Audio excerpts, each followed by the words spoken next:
নমস্কাৰ, মোৰ নাম তনালী পাঠক। মই বৰ্তমান হাজবেণ্ডৰ লগত কলকাতাত আছোঁ আৰু আজি মোৰ ছোৱালীজনীক লগত লৈ কলকাতাৰ এটা ধুনীয়া মন্দিৰলৈ আহিছোঁ। আপোনালোককো দেখুৱাই আছোঁ দেই, ভাল লাগিলে চাবচোন।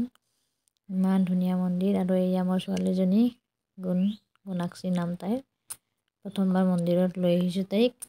মন্দিৰত কিবা এটা তাইৰ নামত দান কৰিব লগা আছিলে, এযোৰ নাগিন। সেইযোৰ ইয়াতে ঘৰত থাকোঁতে দিয়া নহ'ল, সেয়ে ইয়াতে দিম বুলি আজি আহিলোঁ। আৰু একেবাৰে শিৱ মন্দিৰত দি মেলি আমি ধুনীয়াকৈ পূজা পাঠ কৰি এতিয়া আমি বাহিৰলৈ আহিলোঁ। ইমান ধুনীয়া মন্দিৰটো দেখিলেনে? চাই থাককচোন। আৰু এয়া বাহিৰৰ দৃশ্য। তাৰ পাছত আহি মেলি ৰাতিপুৱাৰ পৰা একো খোৱা নাই। এতিয়া ইয়াতে মছলা পুৰি আৰু তুৰ দাল বুলি কয়, ৰহৰৰ দালি ধুনীয়াকৈ খাই লৈ এতিয়া ছোৱালীজনীৰ কাৰণে অকণমান বজাৰ কৰিব লগা আছে, যিহেতু গৰমৰ দিন পৰিলে। গতিকে বিশালত আহিলোঁ, চাওঁ কি পায়। এতিয়া আৰু আমাৰ কাৰণে একো বজাৰে কৰা নহয়, কেৱল ছোৱালীজনীৰ কাৰণে বজাৰ কৰি থাকিব মন যায়, নহয়নে বাৰু? সকলোৰে ক্ষেত্ৰত নিশ্চয় এনেকুৱাই হয়। আৰু ৰুমৰ কাৰণে কেইখনমানৰ প্ৰয়োজন আছিল। ইয়াতে 19 টকাকৈ পালোঁ, সেয়ে কেইখনমান ল'লোঁ।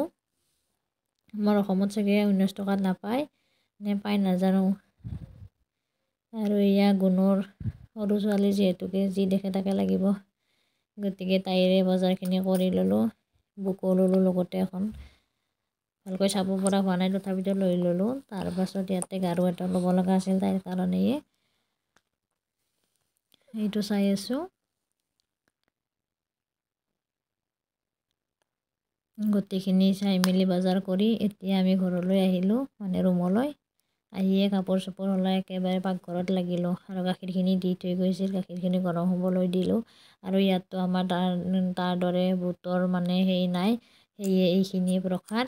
আৰু আহিয়ে চাহকাপটো নোখোৱাকৈ থাকিব নোৱাৰে, ঘৰৰ চাহ লাগিবই, যিমান য'ত খাই আহিলেও, নহয়নে বাৰু?